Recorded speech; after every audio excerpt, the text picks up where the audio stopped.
Hello and welcome to a quick tutorial on setting up the Ethereum execution layer specifications, also known as EELS, and writing an opcode for the EVM. I'm your host, Sam Wilson, and let's get started.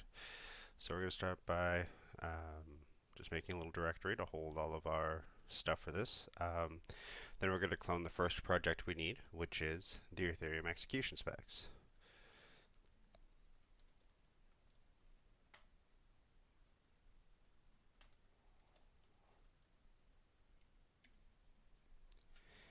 So the execution specs is a fairly regular Python project. It's built using talks and PyTest. It runs on Python 3. Although if you do want to run the tests, we are currently limited to Python version 3.8 exactly. We're working on changing that restriction, but for today, you need Python 3.8. I don't have Python 3.8 on this computer, so unfortunately we won't be running the tests, but I can still walk you through the initial setup and writing the opcode. It's been a little while since I've worked on the specs, so please bear with me a little bit. Okay, so now that the specs is cloned, let's go in there. So the first thing you need to do when you're working on development with the specs is set up a virtual environment. This helps keep your package environment clean. If you're a regular Python developer, you're probably already very familiar with this. So the way you do that is Python 3-m. Remember to specify Python 3. Venv, so this chooses the module venv from the Python standard library, and then the second argument here is the directory that you'd like to create the virtual environment.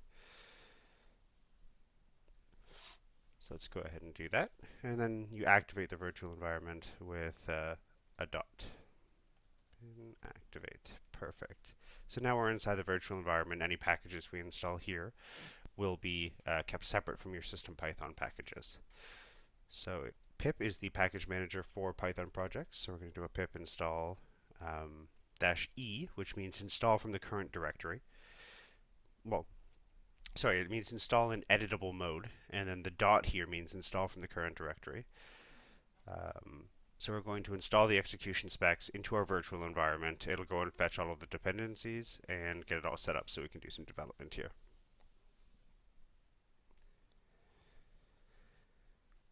Perfect. So let's take a quick tour here. So at the very top level, we have most of our project configuration files, some metadata and documentation for hard fork information. And then if we go into the source directory, that's where most of the magic happens. Let me just clear my screen here. Okay, so inside of this directory, we have the Ethereum subfolder. That's where the entire specification lives.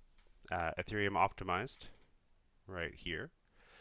That contains a optimized implementation written in Rust of our database system.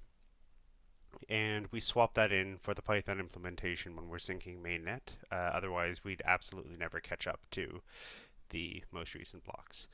And finally, we have the Ethereum spec tools directory that contains most of the tooling that we use.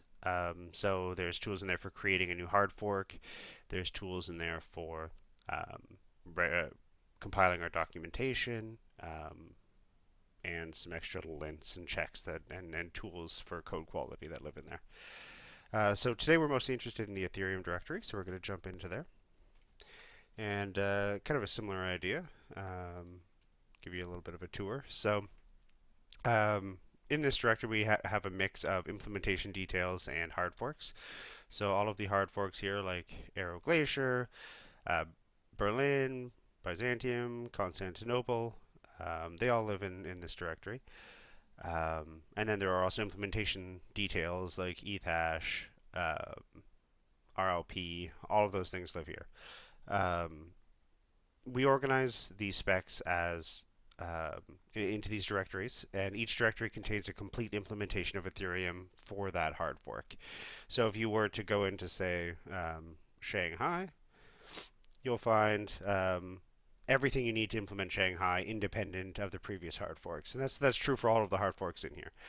So the reason we've taken this approach is to kind of give developers and implementers a snapshot of Ethereum exactly as it is without any distractions. So you're not going to find any like ifs or different behavior depending on what block you're in. Once you get into, let's say, Shanghai, um, that is only Shanghai. And that's great from an implementer point of view because you don't need to think about like, oh, this little piece of code is turned on, this other piece of code is turned off. Once you're here, everything in this folder is turned on. And yeah, that makes it much easier to understand. That's one of the big advantages EELS has over, say, copying the get implementation. So we're going to jump into the VM directory here. That's where the EVM is implemented. So it's a fairly normal Python implementation of an interpreter. We're going to go into the instructions directory here because that's where obviously instructions are implemented. And then we're going to be adding an opcode sub 10. So sub 10 always subtracts 10 from the most recently pushed item on the stack. We're going to pretend that's an arithmetic function, so let's jump into the arithmetic file here.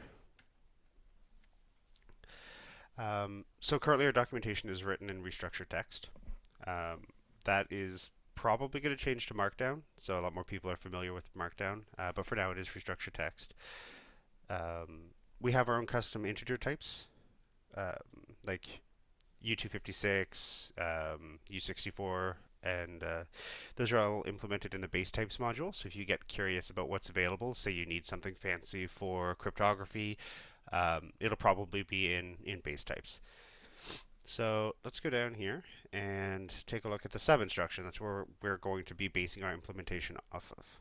So there we go. So the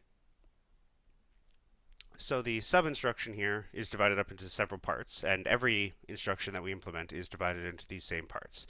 So first you have the docstring. So the docstring just gives documentation for the function. Following that, you'll have the stack operations. So all of the operations that modify the stack, so popping, inputs off, the swaps, all that are going to be implemented here in the first part of the instruction. Then we have the gas calculation and charging gas. That's the second section. And then finally, you have the actual implementation of the function. And then most opcodes will have a program counter modifier here. Some will have a more complicated program counter modification section, especially the jump family of opcodes. Push also has a little bit more complicated because they have to account for the length of the immediate argument, but everything else just has a PC plus equals 1. So let's copy our sub implementation here, and we will create our sub 10 implementation. So sub 10 subtracts 10 from the top element of the stack and pushes the result back on the stack. Perfect. So the EVM object up here contains everything about the state of the EVM. So we can see down here that the stack is contained within this EVM object. Since sub 10 only takes one argument, we're only going to pop one item, and we're going to call it input. And then we're going to change the implementation here. So result equals input minus 10. And then we push the result back on the stack and we increment the program counter by 1. So that's a pretty easy implementation. Let's dive in a little bit to how the gas charging works. So let's say we want to change how much gas this charges. So if we jump to definition here. There we go. So now we're at the definition. So here you can see all the constants. They're very similarly named, if you're familiar with the yellow paper, to the constants defined there. For the sub 10, let's say that it's a more expensive opcode. So we're going to select the gas high constant here, and we'll go back to where we were, and we'll change this to gas high. The gas and we have to import that as well.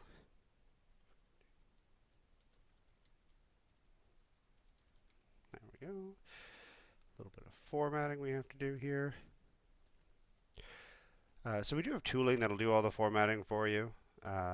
fix your code, make it look good. The instructions for running that are all in the README, or rather the contributing.md file. Um, Unfortunately, I don't have Python 3.8, so I can't show you that today, but when I get to recording part 2, I will be able to show you. So let's go back down to our sub 10. Yeah, so if we jump a little bit into the charge gas function here, it's pretty much as simple as you would expect, and a lot of the specifications are written like this. So we have our check here that just says if the EVM does not have enough gas left, raise an out of gas error. And then if it does have enough gas, you subtract it from gas left and you continue on. And that is, a great example of how simple the specs are. So yeah, now we have our sub 10 instruction written and finished. So let's go add it to the interpreter. So we can do that by going in the init.py function. So this contains, or module rather, or package. This contains all of the opcodes that the interpreter knows about. So we're going to add it here after sign extend, and we're going to call it sub 10 equals 0x0c.